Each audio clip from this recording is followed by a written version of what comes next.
Monday Night Raw took place in Baltimore, Maryland tonight, and you had the show start off with Michael Hall in the ring, and he is doing a contract signing with Seth Rollins and Braun Strowman.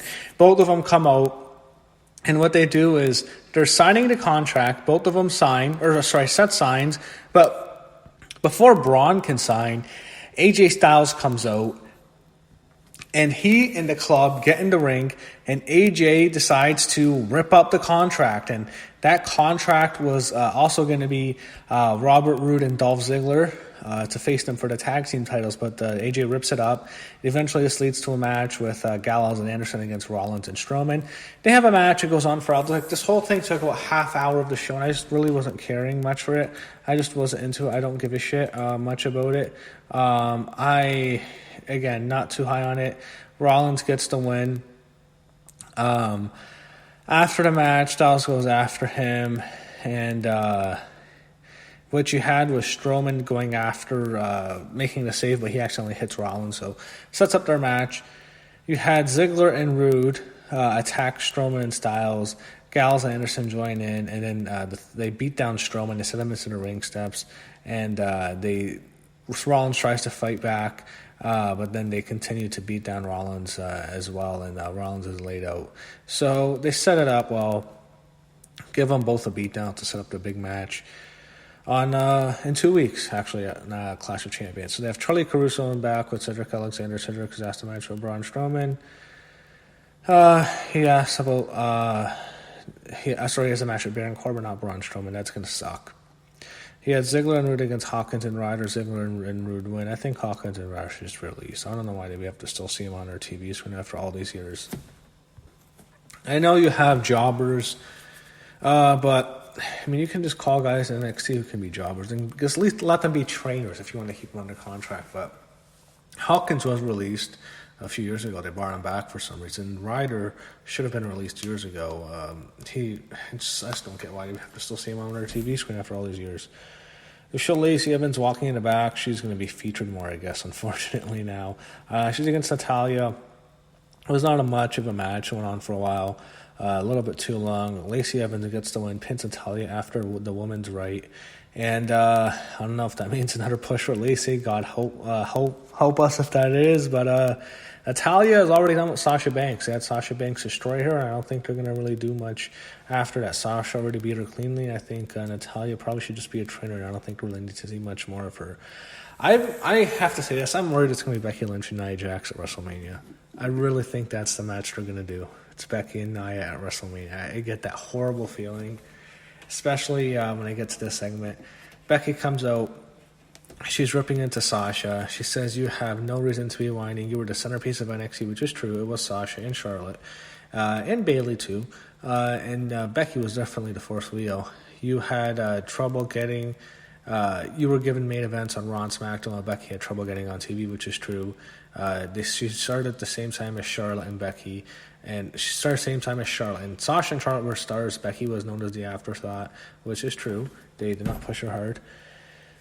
You were both paraded around like the frauds that you were, and that's true about Sasha. It's certainly not true about Charlotte. Charlotte's done very well. Then she says she shows the Flares that she's the man. She's gonna do the same to you. You delusional little weirdo. Come on, I hate when she says weirdo. It's just awful.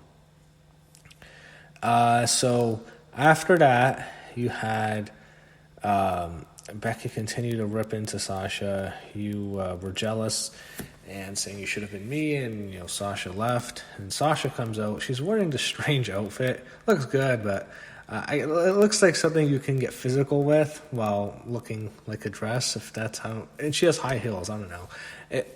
It looked good. It's just it was an outfit that you can tell she's gonna get physical with. She is laughing at first.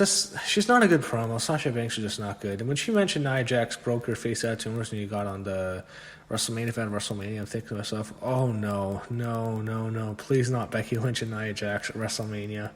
No, that's what it's going to be. It's going to be Nia and Becky at WrestleMania. I get this horrible feeling that that's what they're going to build up to. And no one's mentioned Nia Jax since WrestleMania because she's been hurt.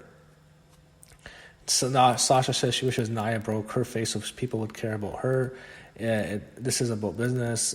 Just like when I talked with the chair, that feel personal, says she can make it personal. Becky says, if you want to fight, we can fight right here. Sasha says Becky doesn't get it. She isn't going to do anything for free for these people. She'll do it when she wants. Next time she'll do it will be at Clash of Champions. Becky says, all you have to do is ask for the match at Clash of Champions. Becky says the match is on. Sasha says, after Clash of Champions, the man will be the boss's bitch. Pretty good promo at the end. We'll see what they do. I'm sure they'll have a good match, but there's a lot more to this. That's going to happen later in the show. The Street Profits, that's just a channel turner now. Those guys are fucking horrendous. Get them off. Go back to NXT. Have them re-debut. I can't even watch it anymore. Oh, God, it's just a stupid Baron Corbin interview. Corbin beats Cedric Alexander. It's a fucking joke. Just fuck off with this. Fuck off with Baron Corbin. I'm afraid he's going to get it now. Why have him beat Cedric Alexander? Cedric Alexander is a rising star. He's gaining momentum. You just have him lose to Baron Corbin. It makes no fucking sense. The guy's horrendous. Just, whatever.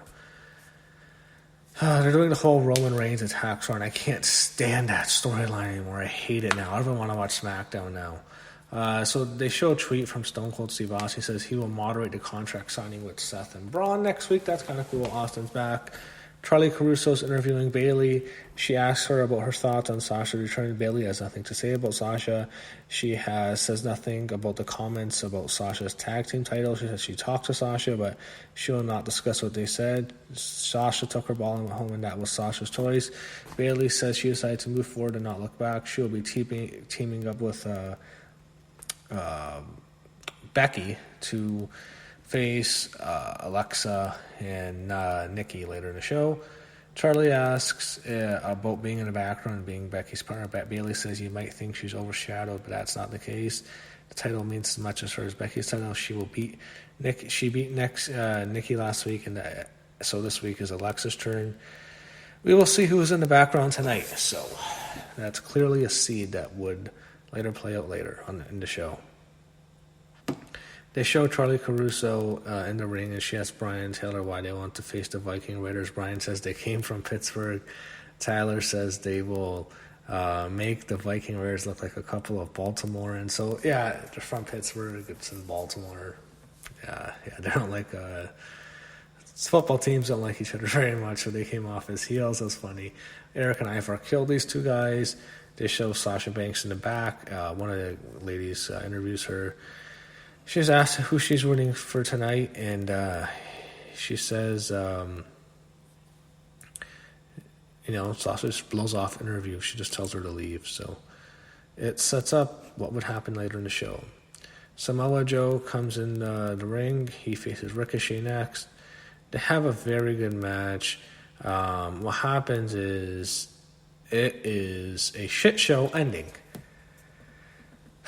So, unfortunately, we still have to see Baron Corbin. We can't just see Samoa Joe and Ricochet have a great match. Baron Corbin has to be involved. He's the third to be able to hold it down. It's always they always have two great wrestlers, and they have to throw in someone there to slow the match down. It's like they always used to do with The Miz. They'll have two great wrestlers, and they'll throw The Miz in there to slow it down. This is Baron Corbin. So this is a shit show. What happens is Joe hits a coquina clutch. He gets a minute. They're on the turnbuckles. Ricochet passes out, and both men fall to the mat. Both men are covered, and the referee makes this recount. So it's like a double count out with both men being pinned. It is the shit show. They both fight, and I guess what happens is it's a triple threat semifinal next week. So lucky for us. They showed something with Seth and Braun backstage. Seth says that it's the best thing that can happen because Steve Austin's doing the moderating. He says he knows what's going to happen, and Seth's boy is going to be moderating the contract signing. Seth yells at Braun, and he knows about standing people in the back and about brothers attacking you. So, Braun also says, he also threatens Austin. He says if Austin has anything wrong, he will get these hands. So that's a cool match, Austin versus Braun. They do the whole Bray Wyatt Firefly Funhouse. So it's pretty good. I liked it. I like how we don't see the Fiend anymore on TV. We don't need to see him anymore. We only need to see him on important stuff. Really hide that character. They show what happened with Joe and Ricochet, and what happens is they show the Corey Graves with John Cone. He asks for the official results, and Baron Corbin wants to buy into the finals, but then John Cohen says both Joe and Ricochet advance in next week's finals. It'll be a triple threat match, which is stupid. They both lost. It's like a double count out. So they're going to go to that, and I guess it sets up a triple threat, even though technically it should have just been a Corbin bye to the finals. Charlie's with Rey Mysterio, long interview about Dominic. Not a big fan of this segment, to be honest. Miz and Cesaro, who cares? Miz wins. Cesaro probably would be better off just staying permanently in NXT UK. I'm sure he'd love to be there. They show Becky and Bayley talking about strategy for the match. Main events: Becky Lynch and Bayley against Nikki Cross and Alexa Bliss.